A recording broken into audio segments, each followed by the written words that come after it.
ये तो मेथड था बाय यूजिंग एवरेज। तो इसको हम फिलहाल बंद कर देते हैं। जो 106 है इसको बंद कर दिया मैंने। अब मैं आपको 10 लेट अस डू 107। 107 में है फैक्टराइजेशन।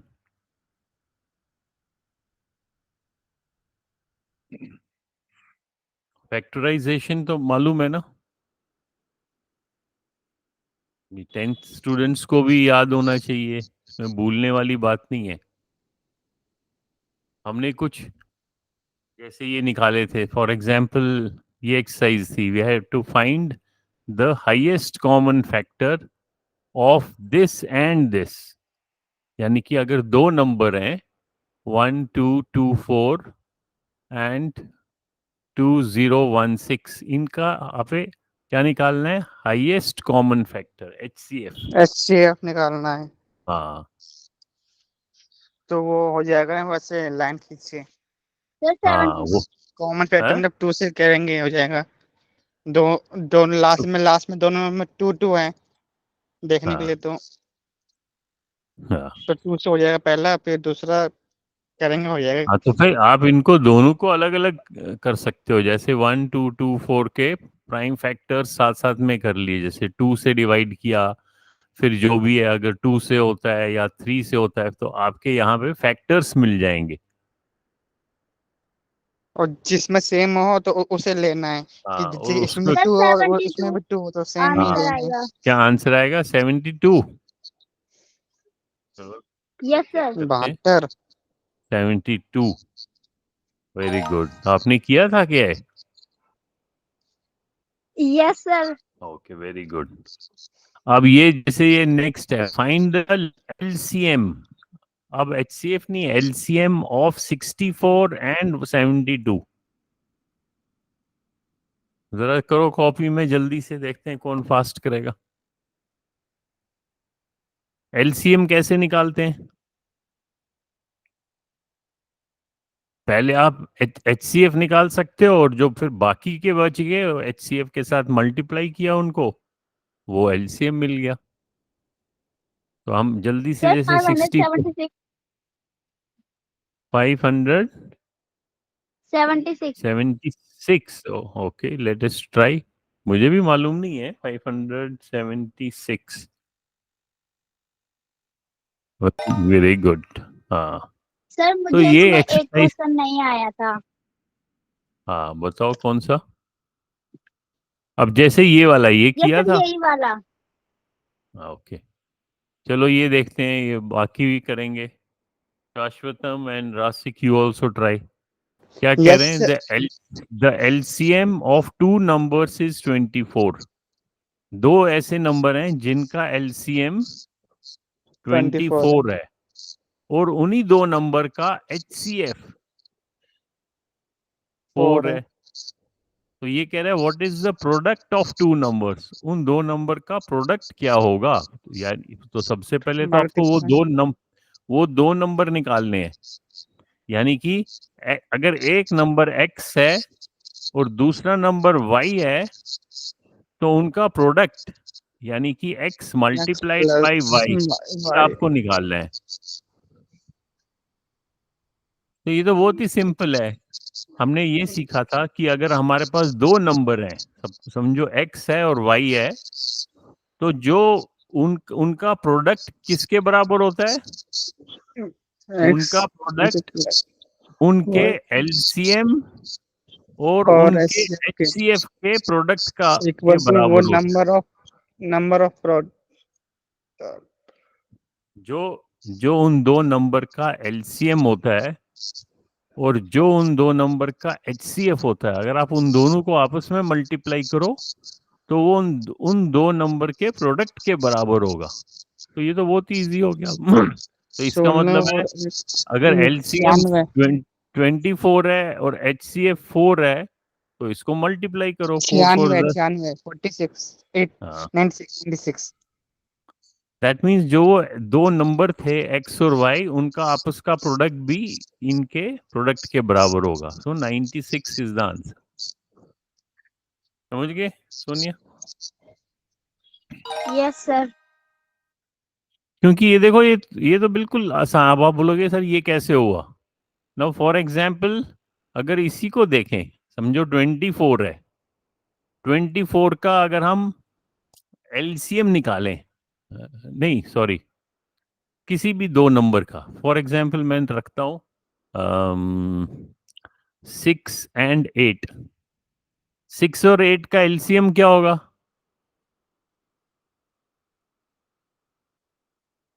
तो पहले 6 को आप जल्दी से फैक्टर्स निकालो, 2 और 3, और 8 के 4 फैक्टर्स निकालेंगे 2, 2 एंड 2.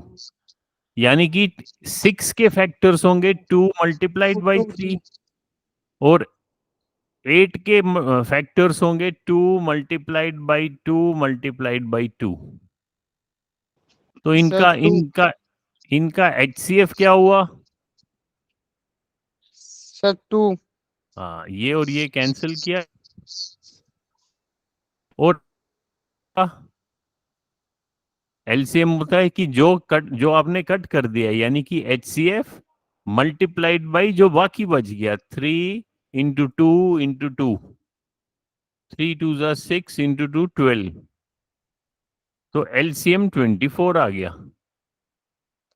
अब आप देखो, अगर आप एचसीएफ को एलसीएम से मल्टीप्लाई करो, 2 को 24 से मल्टीप्लाई करो, तो वो 48 आ जाएगा. और हमारे जो दो नंबर थे 6 और 8, उनको भी अगर आपस में मल्टीप्लाई करो, वो भी 48 बन जाएगा. तो इसका मतलब ये हुआ कि किसी भी दो नंबर का एलसीएम और उन्हीं दो नंबर का एचसीएफ अगर आप उनको मल्टीप्लाई करो, तो वो किसके बराबर होंगे? जो दो नंबर के प्रोडक्ट के बराबर होंगे. वही ये पूछा जा रहा है. तो आपने डायरेक्टली इन दोनों को मल्टीप्लाई कर दिया, 24 और 4 को, आपको 96 मिल गया. ठीक है. Yes, sir. अब ये उसका थोड़ा सा उल्टा है. अब ये तो आपको आ जाना चाहिए. अब कह रहा है the Yes, sir. HCF of two number is 5 and their product is 700. Find their LCM. क्या होगा एलसीएम? Sir, 140. हाँ, कैसे किया?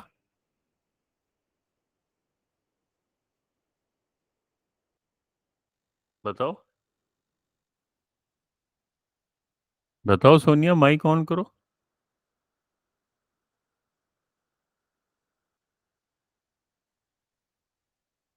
140 कैसे आया? अब माइक नहीं ऑन कर रही है. क्या बात हुई? अभी तो बात कर रही थी. बताओ शाश्वतम, आप बताओ.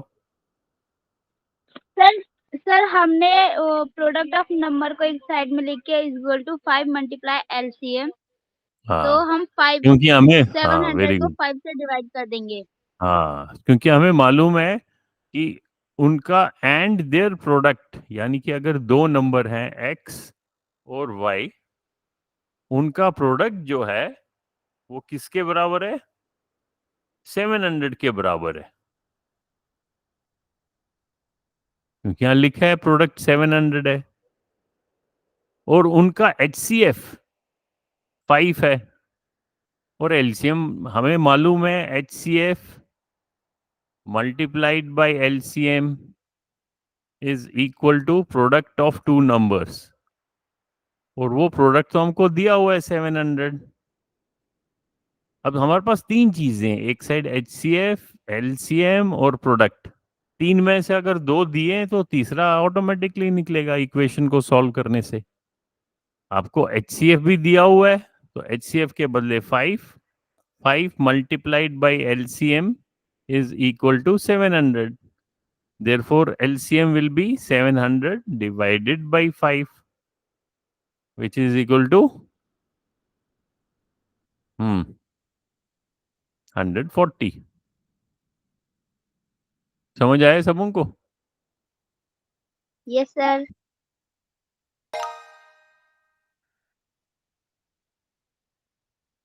फिर ये HCF का है तो ये आप ये भी कर लेना।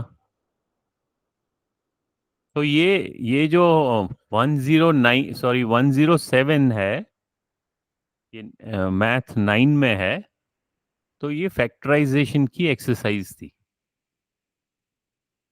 ठीक है। Yes sir. अब जैसे इसमें हम एक और एक्सरसाइज करते हैं, type of numbers.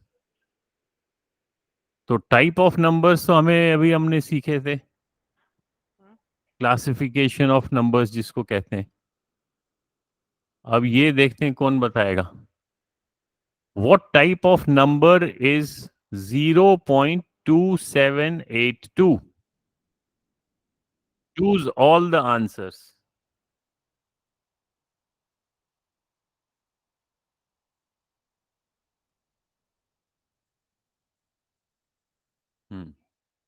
Sir integers होगा। इंटीजर होगा? कैसे होगा Sir, integer? rational number. Integer कैसे होगा? नो सर, रेशनल नंबर होगा क्योंकि उसको पी बटा क्यू के रूप में लिख सकते हैं। हाँ, ये रैशनल नंबर होगा। डेसिमल नंबर तो है ही, लेकिन डेसिमल नंबर का तो ऑप्शन दिया ही नहीं आपको। आपको बताना है कि ये होल नंबर है या इंटीजर है या रैशनल नंबर है या इररैशनल नंबर है। अब आप, क्योंकि यहाँ पे ये जो डेसिमल नंबर है ये टर्मिनेटिंग नंबर है। टर्मिनेटिंग मतलब आगे ये खत्म हो गया, ये ऐसे नहीं है 0.27825631, आगे अगर चलते ही जा रहा है उसको बोलते हैं नॉन टर्मिनेटिंग। टर्मिनेट होता है एंड, टर्मिनेट, और नॉन टर्मिनेटिंग मींस जो खत्म ही नहीं होता है, वो तो इरेशनल नंबर होता है। लेकिन जो टर्मिनेट हो गया उसको तो आप फ्रैक्शन में आराम से कन्वर्ट कर सकते हो। जैसे 0.2782 को आप लिख सकते हो 2782 डिवाइडेड बाई 4 के बाद डेसिमल है इसलिए नीचे 4 जीरो लगा लिए, तो ये P अपॉन Q की शक्ल आ गई।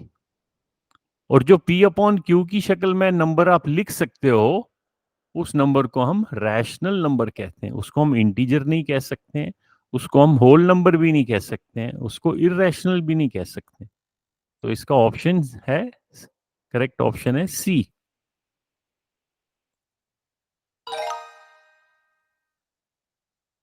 What type of number is square root 2? अब ये स्क्वायर रूट 2 है।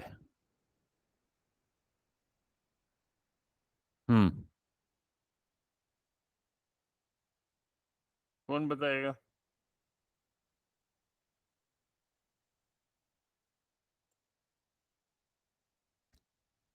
सर रेशनल होगा।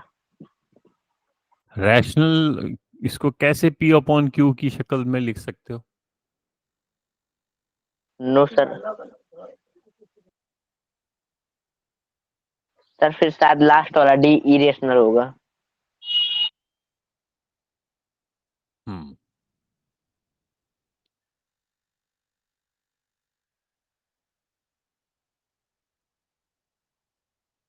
क्योंकि इसको जो स्क्वायर रूट 2 है, कहाँ गया, स्क्वायर रूट 2 जो है इसको हम P अपॉन Q की शक्ल में नहीं लिख सकते हैं। जब हम इसको एक्चुअली, अगर इसको हम एक्चुअली सॉल्व करें, जब इसको हम स्क्वायर रूट को सॉल्व, स्क्वायर रूट 2 को सॉल्व करेंगे, वो आएगा 1.41421356 आगे चलते ही जाता है, नॉन टर्मिनेटिंग बन जाता है। Non terminating and non repeating, तो ये इरेशनल हो जाता है। इसको फिर हम P अपॉन Q की शक्ल में नहीं लिख सकते। ठीक है। जो अगर नॉन टर्मिनेटिंग लेकिन रिपीटिंग हो, जैसे 1.6 और ऊपर मैंने बार लगा लिया, बार का क्या मीनिंग होता है कि ये डिजिट जो है ये रिपीट हो रहा है, 1.666666 ये चलते ही जाता है। लेकिन इसको आप P अपॉन Q की शक्ल में लिख सकते हो। वो अभी हम देखेंगे कैसे। तो ये तो जो इसको क्या कहेंगे, नॉन टर्मिनेटिंग बट रिपीटिंग, इसमें ये सर डिजिट रूट को रिपीट हो नंबर रहा में कैसे लिखें? है। रूट को नंबर में हम कैसे लिखते हैं, जैसे मान लो स्क्वायर रूट 4 है, वो तो हम लिख सकते हैं इज इक्वल टू 2।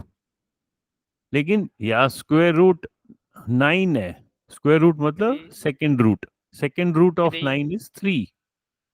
लेकिन अच्छा, इसका मीनिंग क्या है, हमने एक्सपोनेंट्स में पढ़ा था, एक्सपोनेंट्स एंड रूट्स में, कि जब ये सेकेंड रूट है इसका मतलब है कि ये 9 का फैक्टर्स जब हम निकालेंगे, 3 into 3 हाँ 3 into 3, और इसका सेकेंड रूट है तो 2 के बदले 1 को बाहर निकालेंगे, वो 3 मिल जाता है। लेकिन जब स्क्वायर रूट 2 होगा तो उसको जब हम सॉल्व करें, यानी कि एक ऐसा नंबर जिसको हम अपने आप से मल्टीप्लाई करें और वो हमारे को 2 मिल जाए। जैसे वो हमने 2 को अगर 2 से मल्टीप्लाई किया तो हमको 4 मिला, इसलिए हमने बोला 4 का स्क्वायर रूट हमारे को ये 2 मिल गया। इसी तरह एक ऐसा नंबर, मान लो एक नंबर है x, जिसको हम x से ही मल्टीप्लाई करें और वो हमारे को 2 मिले। सर 1 हो सकता है ना, 1 मल्टीप्लाई 1। 1 मल्टीप्लाइड बाई 1 तो 1 ही होता है, 2 कैसे होएगा? अगर आप 1 को 1 से मल्टीप्लाई करोगे तो वो आपका स्क्वायर रूट ऑफ 1 होगा। फिर जब 2 आप कैसे आएगा? हाँ 2 कैसे आएगा? रूट 2। हम्म, वो तो आपने नाइन्थ टेंथ में पढ़ा, नाइन्थ में पढ़ा होना चाहिए, वो अब भूल गया। अब चलो, अब हम देखो, हम मान लो हम अंदाजे से देखो, अंदाजे से हमको आइडिया मिल जाएगा, एटलीस्ट हम एस्टिमेट तो कर सकते हैं, गेस तो कर सकते हैं। वो कैसे, कि जब हम 1 का स्क्वायर रूट निकालते हैं वो हमारे को 1 आता है, और जब हम इस 1 के बदले अगर मैं इसको 2 करूं तो इसका मतलब है ये 1 से थोड़ा सा बड़ा होगा, लेकिन 0 से छोड़ 2 से कम होगा। क्यों कम होगा? क्योंकि अगर 2 होता तब तो वो क्या बन जाता, 2 into 2 तो वो सर 1.5 4 बन जाता। तो इसका मतलब है ये 1 पॉइंट कुछ है। 1.5 शायद। हाँ, और अगर आप 1.5 मान लो, दैट मीन्स 1.5 मल्टीप्लाइड बाई 1.5, वो कितना होता है? 225। हाँ, वो हो जाता है 2 पॉइंट, 2.25। यानी कि 2.25। अगर इस नंबर का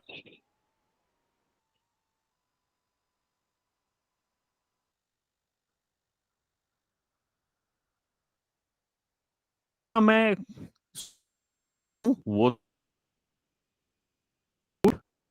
तो 1.5 से थोड़ा कम होगा, और 1 से ज्यादा होगा, दैट मीन्स इसका जो आंसर होगा वो 1 एंड 1.5 के बीच में होगा कहीं आंसर।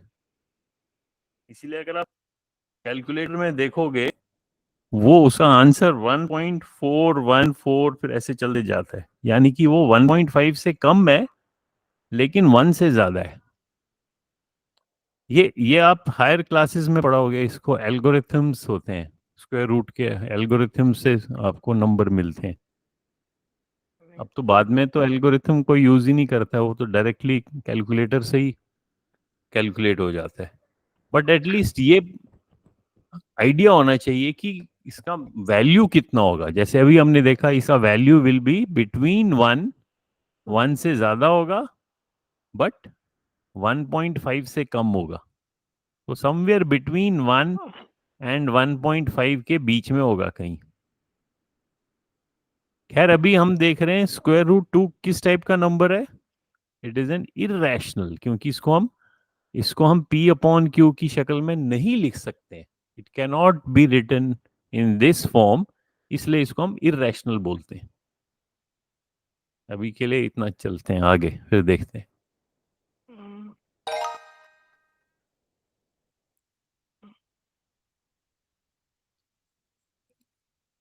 अब देखो ये कह रहा है, अब इसमें ये कैसा नंबर है? यह है 0.25726 और इन पांचों नंबर के ऊपर बार लगा हुआ है। बार का क्या मतलब हुआ कि ये पांचों के पांचों रिपीट होते हैं, यानी कि नंबर कुछ ऐसा होगा 0.25726 25726 25726 25726 ऐसे ही चलते जाएगा आगे। नॉन टर्मिनेटिंग है, मतलब ये टर्मिनेट नहीं हो रहा है लेकिन रिपीटिंग है। बार दिया हुआ है, इसका मतलब है it is repeating and non terminating. Terminate नहीं हो रहा है, तो किस टाइप का डेसिमल नंबर है? Repeating and non terminating. ठीक है, तो ये किस टाइप का नंबर है?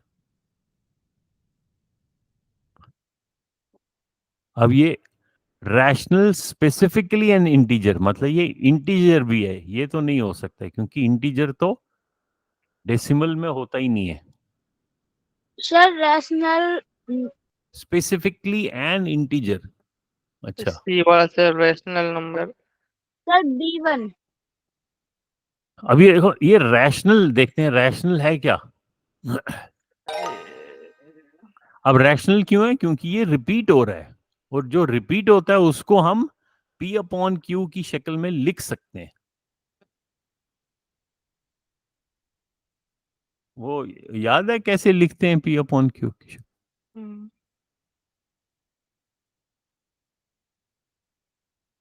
वो हम, चलो हम वो एक्सरसाइज करते हैं कि जो रिपीटिंग है, फॉर एग्जाम्पल अगर मैं लिखता हूं 1.3 बार, यानी कि ये नंबर क्या है? 1.3333 ऐसे चलते जाता है 33, लेकिन इसको हम P अपॉन Q की शक्ल में लिख सकते हैं।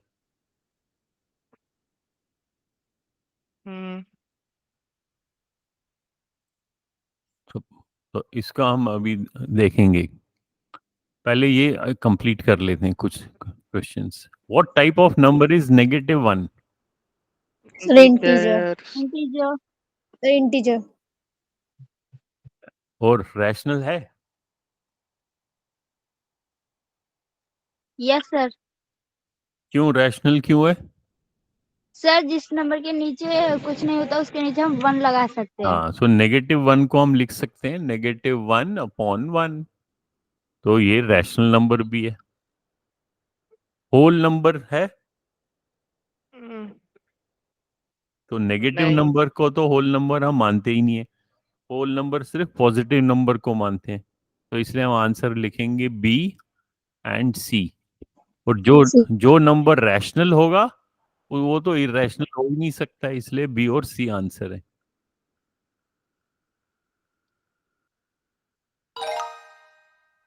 What type of number is 2 पाई?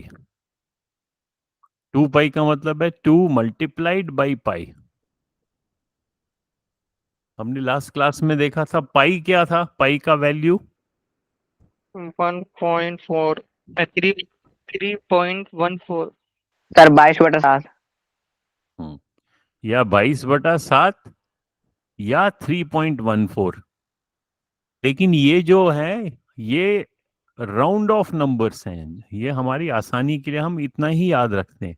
लेकिन आप अगर पाई को एक्चुअली पाई का वैल्यू देखो, वो भी इरेशनल बन जाता है, वो चलते जाता है। So pi is also a irrational number. जैसे मैं आपको एक्चुअल वैल्यू दिखाता हूँ, वैल्यू ऑफ सर पाई, इसकी वैल्यू याद थी। अगर आप गूगल करोगे, इसकी वैल्यू याद थी सर, भूल है गया। इसकी वैल्यू याद थी। हाँ, वैल्यू याद रखने की जरूरत नहीं, वैल्यू याद, एग्जैक्ट वैल्यू तो याद रख ही नहीं सकते हो, क्योंकि वो तो चलते ही जाता है, चलते ही जाता है। ये देखो, ये वाला मैं आपको दिखाता हूँ, ये मैंने थ्री ये पॉइंट वन फोर फाइव ये सेवन देखो, ये स्क्रीन पे देखो। हाँ और ये तो सिर्फ 39 प्लेसेस तक दिखाया है, लेकिन अगर आप इसको सॉल्व करते जाओगे ये आगे चलते जाएगा। जैसे आप मान लो 22 को 7 से डिवाइड करो, 22/7 क्या होता है? 22 को 7 से डिवाइड करना है। 7 3 जा 21, 1 ऊपर डेसिमल मिल गया, ये 10 बन गया। 7 1 जा 7, फिर 3 बन गया, इसको 0 मिला। 7 4 जा 28, 28. फिर 2 मिला, फिर 7 2 जा, चलता रहेगा। ये चलते ही जाता है, चलते ही जाता है। तो हम इसको जब राउंडिंग करते हैं, हम बाकी के छोटे प्लेसेस हैं उनको हम राउंड ऑफ करते हैं। राउंड ऑफ कहाँ तक करते हैं? अप टू 100th प्लेस या up to 2 places of decimal. तो इसलिए हम इसको बोलते हैं 3.14। वैसे पाई होता क्या है? कोई मुझे बता सकता है? What is pi? It is a ratio. किस चीज का रेशो है? Who will tell me? Pi किस चीज का रेशो है?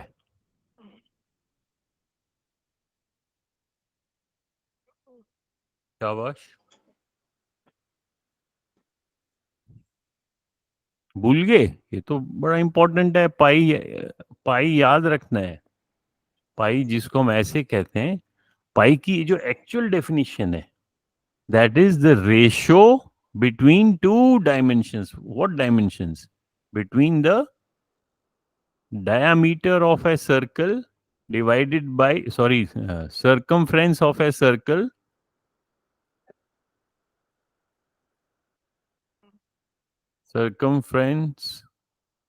divided by diameter.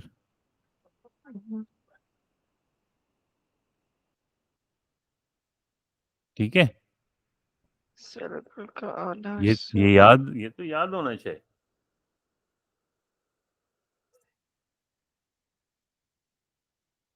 उसका क्या मतलब हुआ? ये एक मैथमेटिशियन था जिसने ये फाइंड किया कि अगर हम कोई भी सर्कल ड्रॉ करें, वो उसका आधा हिस्सा। वो छोटा हो या बड़ा सर्कल हो, तो उस सर्कल का जो सरकमफ्रेंस है, अगर हम यहां से इसका सरकमफ्रेंस नापें, मान लो वो 10 सेंटीमीटर है, और इसका डायमीटर नापें, मान लो वो कुछ भी है, जैसे वो 3 है या जो भी है, जब उसने उसको डिवाइड करके नंबर देखा तो वो वही आ गया 3.141 जो भी था। फिर उसने कहा अच्छा मैं बड़ा डायमीटर ड्रॉ करता हूँ। फिर उसने एक बड़ा सर्कल ड्रॉ किया, फिर उसका सरकमफ्रेंस नापा और उस सर्कल के डायमीटर से डिवाइड किया, फिर से वही वो सेम नंबर आ गया, बिल्कुल सेम नंबर। फिर उसने उसका छोटा बड़ा बड़ा जो मर्जी सर्कल ड्रॉ किया, हर सर्कल का जो रेशो था बिटवीन सरकमफ्रेंस एंड डायमीटर, वो देखा कि वो तो सेम रहता है, रेशो सेम रहता है। इसमें जैसे इसमें डायमीटर बढ़ गया, लेकिन इसमें सरकमफ्रेंस भी बढ़ गया, लेकिन उन दो का जो रेशो है वो सेम रहा। तो उस रेशो को उसने नाम दिया पाई। सर्कल कैसे नापा होगा? और उसको एक सिंबल दे दिया, ग्रीक सिंबल है ऐसे।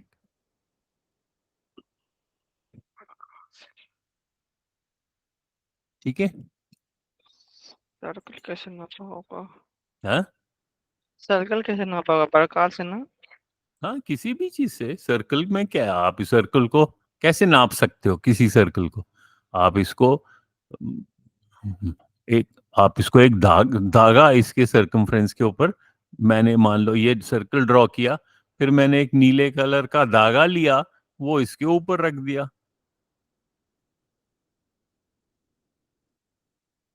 फिर उस धागे को यहां से कट किया, उस धागे को फिर मैंने स्ट्रेट लाइन में खींच लिया और स्केल से नाप लिया।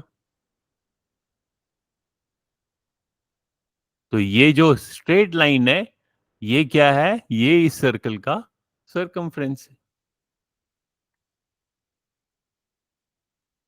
और जब इसको हम एक्चुअली मेजर करते हैं ये 2πr मिल जाता है। ये मैंने उसमें दिखाया नहीं था आपको जियोजेब्रा पे, जियोजेब्रा सर दिखाया था। हाँ, जियोजेब्रा एक टूल है जिसमें आप अलग अलग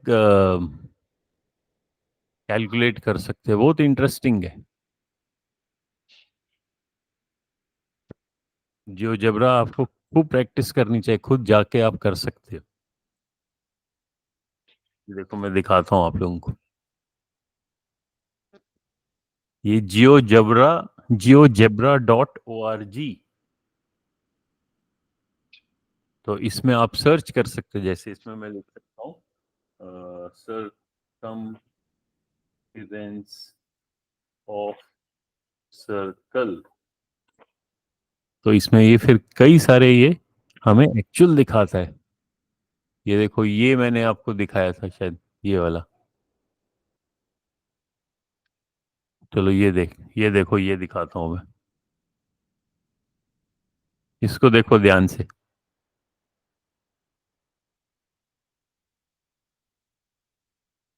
देखो इस सर्कल को जब इसने पूरा खोला तो ये एक स्ट्रेट लाइन बन गया। ये देखो, ये जब इसको इस राइट वाले सर्कल को देखो, जब इसको ये ऐसे खोल रहा है,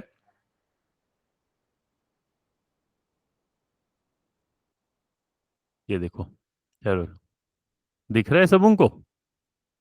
Yes, sir. जो इसका सरकमफ्रेंस है उसको अगर हम नापेंगे वो हमेशा 2πr के बराबर होगा। उस सर्कल को आप बड़ा भी कर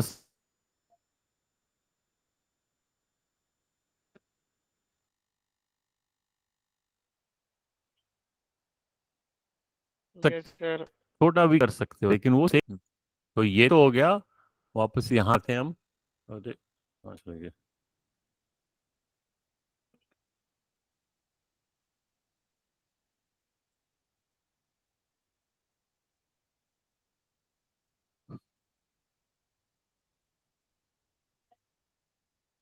ये तो हम ये कर रहे थे। सो 2πr क्या नंबर होगा? होल नंबर, इंटीजर, रैशनल और इरेशनल। कौन बताएगा? जब अगर पाई जो है, पाई अगर इरेशनल है,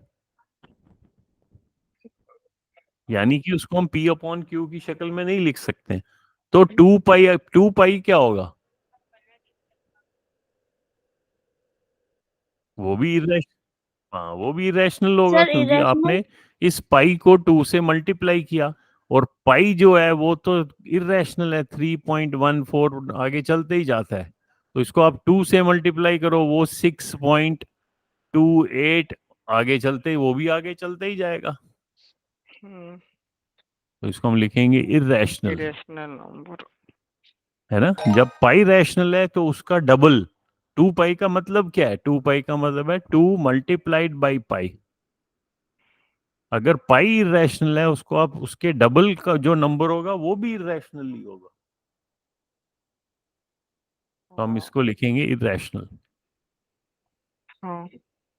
what type of number is -15/3? Integer. Sir, integer and rational. Integer दोनों। कैसे? इंटीजर तो हो ही नहीं सकता है जब ये फ्रैक्शन में आ गया। इंटीजर तो होल नंबर है, पॉजिटिव और नेगेटिव। जब ये p अपॉन क्यू की शक्ल में आ गया, वो इंटीजर नहीं हो सकता है। सर ये -5 तो हो सकते हैं ना डिवाइड करके। हाँ, तो -5 क्या होता है? -5, सॉरी, माइनस, हाँ ये तो राइट, यू आर राइट। मेरी गलती है क्योंकि मैंने देखा नहीं, ये तो पूरा पूरा डिवाइड हो गया। सो -5 इज एन इंटीजर और -5/1 is a rational number. So it is both integer and rational number. मुझे लगा ये शायद डेसिमल में आएगा। फॉर एग्जाम्पल -16/3 अगर होता तो ये तब इंटीजर आता नहीं, अब ये इंटीजर नहीं होता। तब नहीं होता। हाँ, तो अब ये -5 क्योंकि आ गया, दैट मीन्स ये इंटीजर है, तो हम इसको इंटीजर भी मानेंगे और रैशनल नंबर भी मानेंगे।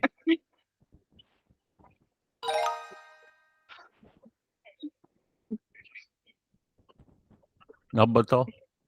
ये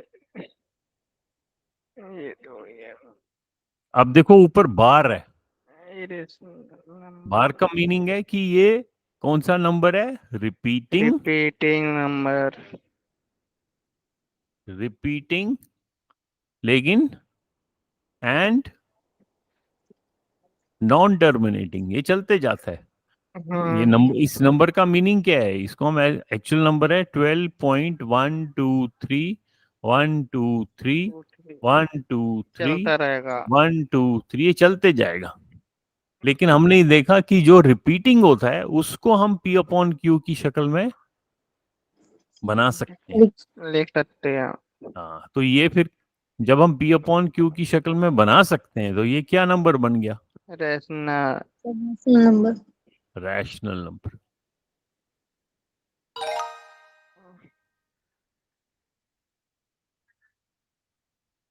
अब ये स्टेटमेंट को पढ़ के पहले समझना कि ये क्या कह रहा है। एवरी एवरी मतलब हर कोई, हर irrational number is a real number. Yes true और yes false. Sir yes sir true. हाँ, सो रियल नंबर जो होता है, रियल नंबर तो इन सबों को कहते हैं हम, वो होल नंबर हो या कोसा भी इंटीजर हो। हो या रैशनल हो या इरेशनल हो, इन सबों को मिक्सचर। मिला के हम रियल कहते हैं। यस सर मिक्सचर, इन सबको मिक्स करके रियल नंबर कहते हैं। हाँ, दैट मीन्स ये भी रियल नंबर है, ये भी रियल नंबर है, ये भी रियल नंबर है, ये भी रियल नंबर है। सो जो हर कोई इरेशनल है वो नंबर तो रियल है लेकिन है इरेशनल। सो दैट मीन्स ये स्टेटमेंट जो है ये ट्रू ट्रू है। है।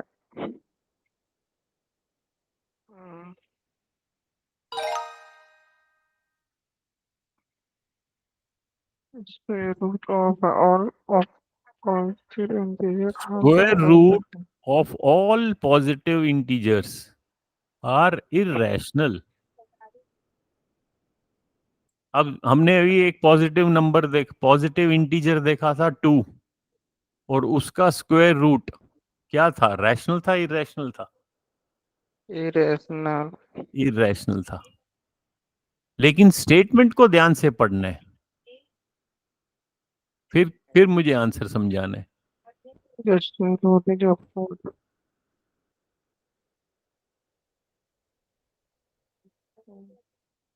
बताओ, चलो निर्मला आप बताओ। Sir, false. Square root of all positive integers, क्यों फॉल्स, क्यों? Sir, because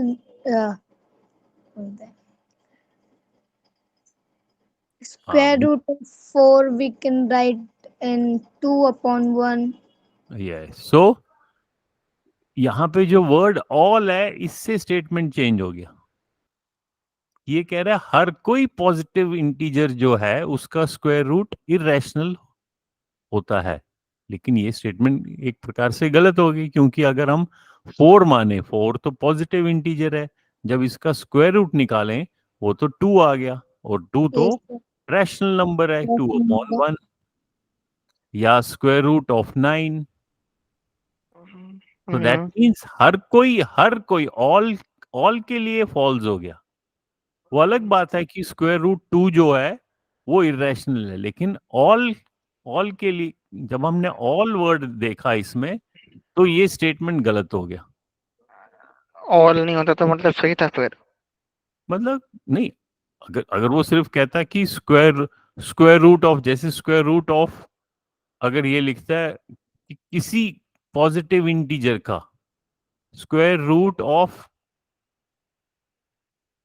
A positive integer, a positive integer तो 2 भी है और 2 का इरेशनल तो है, तब तो ठीक है। लेकिन जब इसने ऑल लिखा तो हर कोई पॉजिटिव इंटीजर का जरूरी नहीं है कि वो इरेशनल हो, रैशनल भी हो सकता है। जैसे हमने स्क्वायर रूट 4 देखा, इसलिए हम इसको फॉल्स मानेंगे।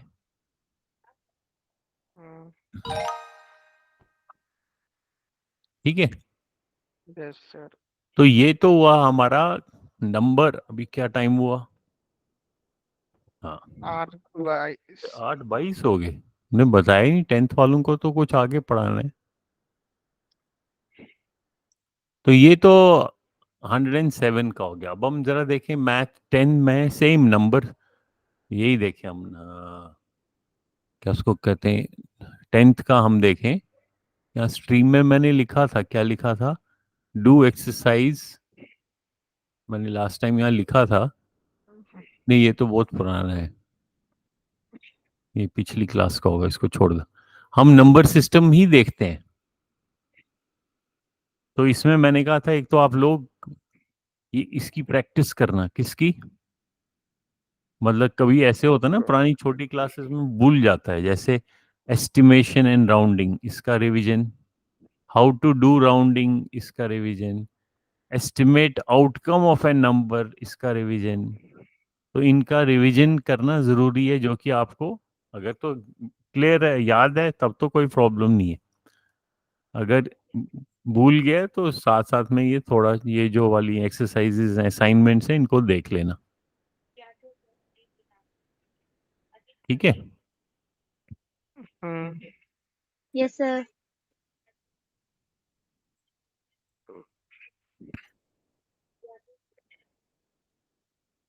तो क्या हो गया? चाहिए 2 आ गए।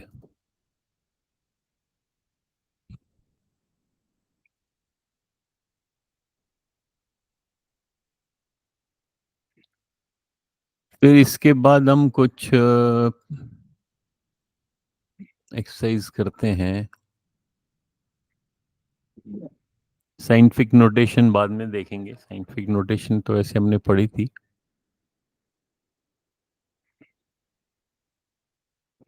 Number system foundation.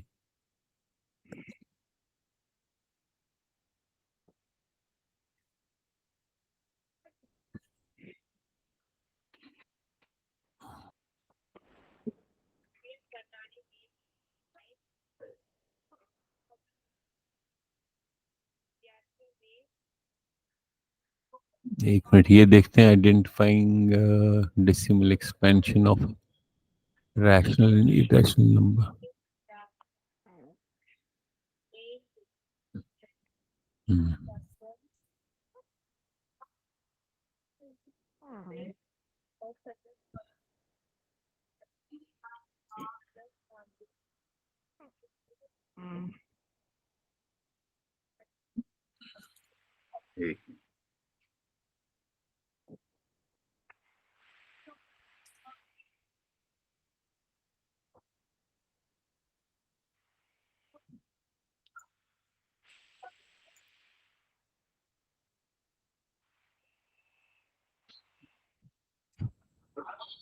एलसीएम।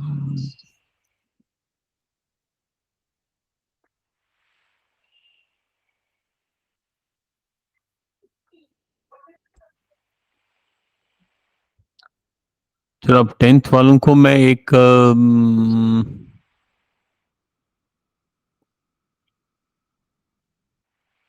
क्या सर? एक मिनट में एक फैक्टराइजेशन एक्सरसाइज,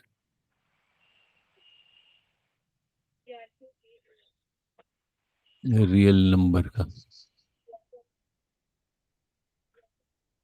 मैं एक यहाँ पे, चलो मैं दिखाता हूँ कहाँ कहाँ पे? पे। एक मिनट, इसमें एक हम असाइनमेंट करते हैं। ये कौन सा था? 107, 108 लिख देते हैं।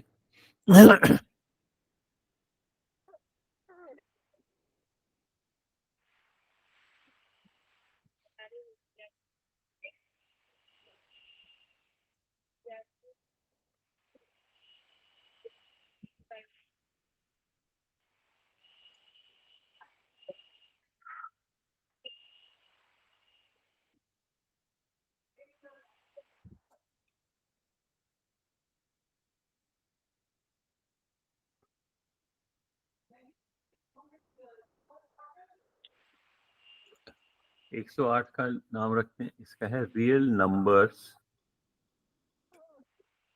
और ये एक एक्सरसाइज है। इसमें मैं चाहता हूं आप लोग इसको टॉपिक नंबर 1 में रखें। मैं साइन करता हूं तो आपको 108 दिखाई देगा। अभी दिखाता हूं मैं। ये 108 को हम नीचे लाते हैं, 106, 107, 108। आप लोग ऐसा करना, क्योंकि अभी हम 10th क्लास का लास्ट नेक्स्ट क्लास में हम इसको 108 को थोड़ा क्लास में अच्छी तरीके से डिस्कस करेंगे। लेकिन अब मैं चाहता हूं कि आप इसको 108 को एक बारी खुद, जो 10th क्लास के स्टूडेंट्स हैं, उसको क्लिक करके सर एक बार ओपन करके दिखाना, है। एक बार ओपन करके दिखाना लिंक को। हाँ, एक 108 को जब आप क्लिक करोगे लिंक को,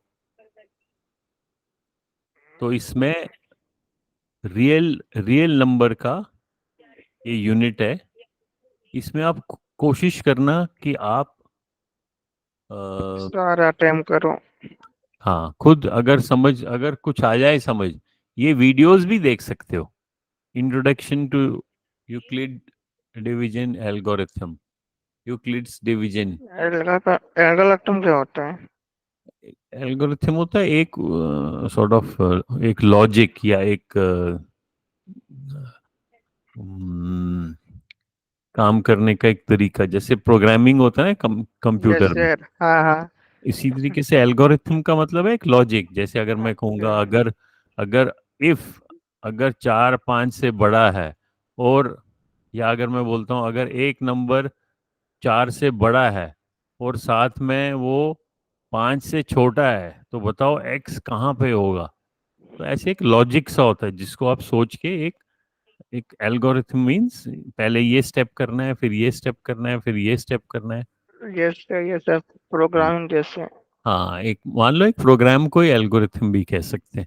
यस तो सर। कुछ ये वीडियोस देखने की कोशिश करना। इसमें प्राइम फैक्टराइजेशन की एक्सरसाइज भी है, और इस ये जो जो ये यूनिट होगा, इसमें यहाँ से देखो ये सिंबल होंगे वीडियोस के, तो इनको छोटे छोटे वीडियोस है। अब ये है कि इसमें वो खान सर जो इंग्लिश बोलते हैं वो थोड़ी सी अमेरिकन एक्सेंट है, तो कई बार ये समझ नहीं आती है बच्चों को। But you can try it. जितना समझ आता है वेल एंड गुड, नहीं आता है तो हम नेक्स्ट क्लास में इन वीडियोस को वी विल जस्ट रिवाइज और समझने की कोशिश करेंगे। फिर ये prime factorization of large numbers है, तो इसकी भी ट्राई कर लेना एक बारी, ठीक है। तो नेक्स्ट क्लास में हम 10th पे ज़्यादा फोकस देंगे, वरना वो पहले 9th को आधा घंटे में भूल जाते हैं। सो हमारा पैटर्न ये रहेगा कि जब हम आपका कब होता है मंडे एंड 9 10th का क्या है time table? Sir Monday and Wednesday. एक मिनट टाइम टेबल दिखाता हूँ मैं। आपने Monday, टाइम टेबल कैसे देखना है? ई स्कूल ट्यूब पे जाना है, या ऑनलाइन क्लासेस में ये यहाँ तो टाइम पुराना टेबल था लिखा है। टाइम टेबल तो। हाँ, तो यहाँ आप 10th का देख सकते हो। आपका है मंडे एंड वेंसडे। हाँ, ये है ना। चेंज नहीं हुआ क्या? अभी साइंस का भी शुरू करेंगे, लेकिन तो कब? साइंस की कुछ अभी 1 2 हफ्तों के बाद करेंगे। मई में ठीक स्टार्ट है। करेंगे। अभी हम यस। मैथ पे फोकस करते हैं, math and English. So from 7:30 to 8। 8 तो नहीं होना चाहिए एक्चुअली, 10th का तो 9 ले टाइमिंग लो सर, 8 से 9 ले लो। 8 से 8:30 होना चाहिए। एनीवे आप 7:30 बजे ही ज्वाइन करना चाहिए, क्योंकि जो 9th में पढ़ना है उसी के थोड़ा सा आगे हमें 10th में पढ़ना है। सो इट इज़ बेटर कि 7:30 से 8 बजे तक आप 9th का भी रिवाइज करो, एंड फ्रॉम 8 to 8:30 हम स्पेसिफिकली 10th की एक्सरसाइज करें उसी टॉपिक की। जैसे नंबर सिस्टम है, तो हम नंबर सिस्टम 10th का पढ़ें।